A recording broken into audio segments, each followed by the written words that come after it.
गरम ऑयल के अंदर बैंगन डालें और कमाल देखें। क्या आपने कभी बैंगन को फ्राई करके बनाया है? अगर नहीं ये रेसिपी ट्राई की तो एक बार ज़रूर ट्राई कीजिएगा, यकीन करें आपको खाकर मज़ा आ जाएगा।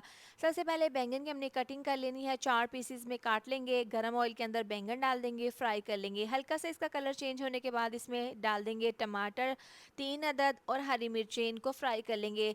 हरी मिर्चों में हल्का सा कलर आने के बाद निकाल लेंगे, इनको 2 से 3 मिनट के लिए मज़ीद फ्राई कर लेंगे। बैंगन टमाटर को इतना फ्राई करेंगे कि ये हल्के से सॉफ्ट हो जाएं। इनको निकाल कर साइड पे रख देते हैं।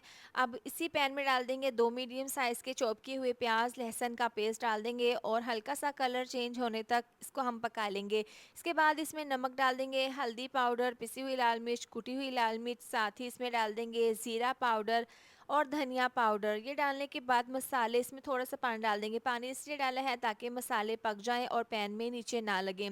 अब मसाले को हमने भून लेना है। मिर्चें जो फ्राई की थी इसको मैंने गुलाई में काट लिया था, ये डालकर मिक्स कर लेंगे। अब मैशर की मदद से टमाटर और बैंगन को हमने इस तरह से मैश कर लेना है। तमाम बैंगन के ऊपर से छिलका उतार लेंगे।